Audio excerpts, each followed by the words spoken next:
I saw this thing on Twitter. There, it was like it was like some parody account. I think you may have saw that where the lady says, "Well, my dog got, you know, the big C, and now I gotta ice him," and and people went ape shit on that lady, man. You don't fuck with dogs, man. People, please. Okay, so I'm a comedy nerd.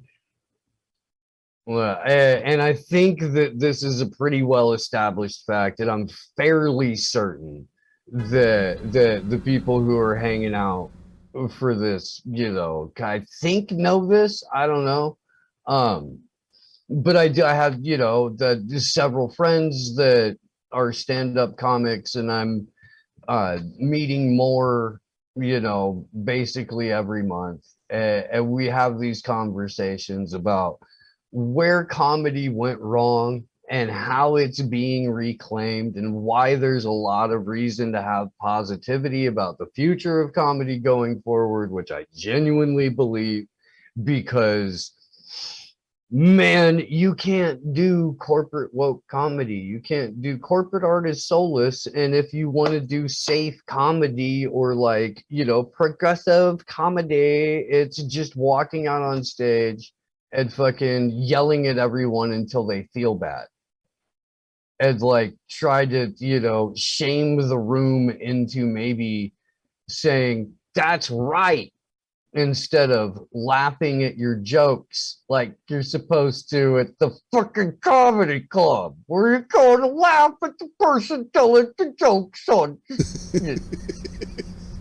Well, yeah, they turn it into like a fucking political rally or some shit. It's like I don't go to those things. Okay, shit. look. If you can make people laugh while you do that, yes, do that. But if all you're doing is trying to like get your fucking, make everyone in the room think about your neuroses before they open their mouth or process a thought or decide how to react, that's not fucking comedy.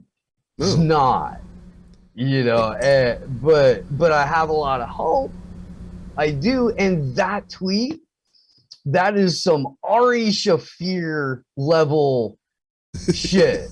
That is fucking like, it wasn't quite what he did to the Kobe fans, but damn, it was close and it was on that level. And I just fundamentally appreciate somebody who just says, fuck it, I'm gonna hit it around, because that was in the drafts for a couple of days maybe.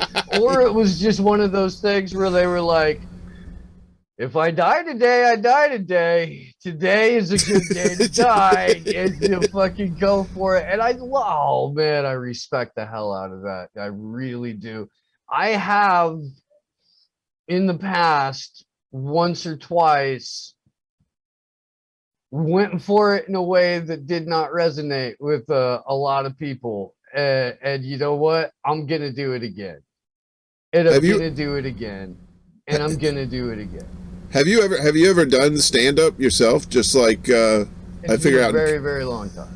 Really? So you did. What did you do? Did you have like a set, or I mean, was it like an open mic? What was the setup? Yeah, no, so it was open mic shit. There were a couple of years where we had like a regular thing, but it wasn't at, there was a guy who used to work at the Renaissance festivals named Christoph. He was an insulter. He was my mentor for a couple of years. He was so fluent in like 6-7 languages. He was a giant motherfucker. He was pretty. It sucked. I hated being around him, but he was fucking hilarious, dude. Absolutely hilarious.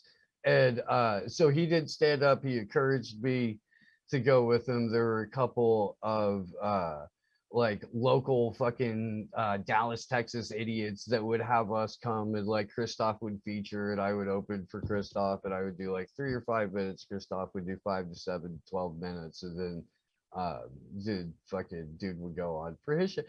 And like, and it was, I would have done it right? But I didn't want to, like, I didn't want to live in Texas. And that would have been the only place that anyone had ever seen me do stand up before. And I knew that I didn't want to, like, I was making good money doing what I was doing. I had no responsibility. I had a cell phone bill and a campground bill and whatever fucking, food and drugs and clothes I wanted to put on in my body. It was just like, that was it. Um, wasn't really at the point to where, like, a serious commitment, like doing stand-up comedy a few nights a week was in my sphere. Yeah, I'm sure some more important things came along, and yeah, that would be something you have to put on the back burner. And I for a while I thought I wanted to do it professionally, but when I got to LA, I did a little bit down in New Orleans at this little place called the Howling Wolf.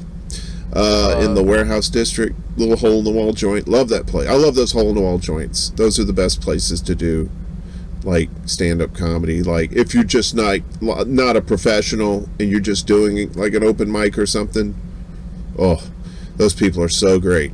But then I got out to LA and it was like I decided that, I don't know, this is gonna sound corny as hell, but I didn't feel right trying to make money off of trying to be funny. I didn't think I could probably do it anyway, even if I wanted to. I used to, at parties and stuff like that, sometimes I would hold court and tell some jokes and stuff like that, and that was fine enough for me because I was entertaining my friends, people that I loved. You go out to some bar, some dipshit out there that you don't even know from Adam, that and I'm supposed to try and be funny so the guy will pay me at the club, that sort of thing. And I don't think comedy should be stressed like that. With the professionals that know how to do it, that can write it, that make it look easy, yes, I love those people, more please.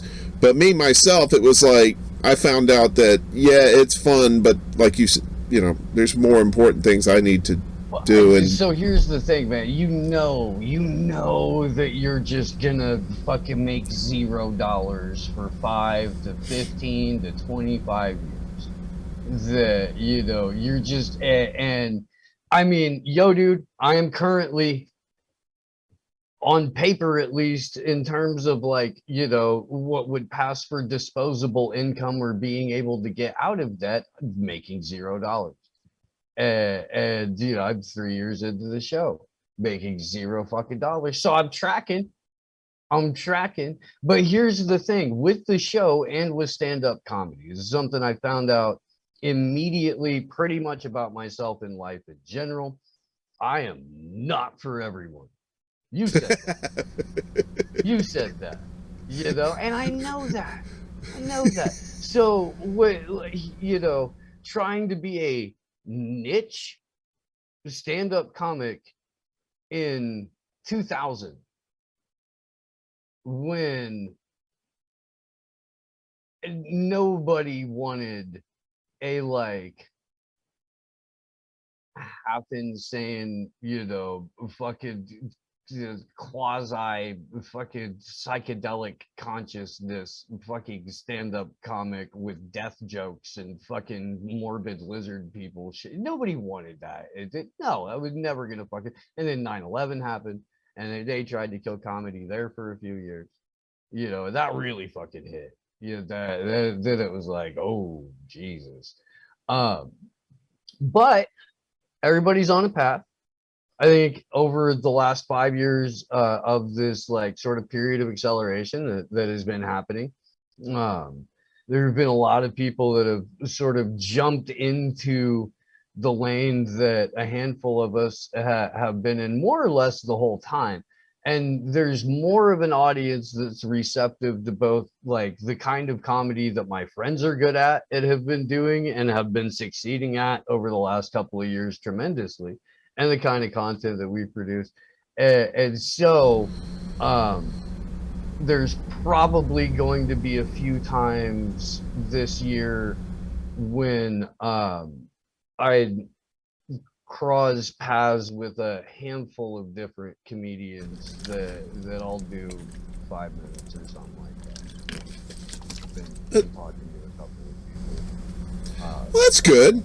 I would love to see that, actually. You know, and I think when you do it like that, I've been the same way. Like when I got to New York, I didn't try to do any open mics or anything, but I knew this guy that I worked with. I was working retail, and he hosted like this once a month show at this little shitty bar.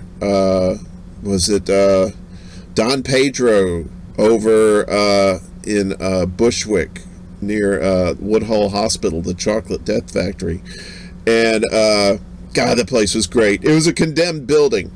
And but they still had a bar, a functioning bar in there, and then a back room where they did comedy.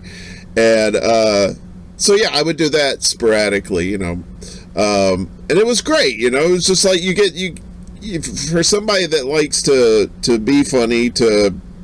I don't know, people are funny for different reasons. They usually either trying to, you know, not trying to pick themselves up, you know, emotionally and mentally, and you know, or maybe they don't think of themselves as good people, so they think if they can make someone else laugh, that may be some worth that they have, you know, you have, that you were able to make someone smile, you know, corny shit like that. But you know, I think, like, if you can do what you like to do, if you can't do what you love, at least do a whole bunch of things that you like to do, and so you can at least try and fill that void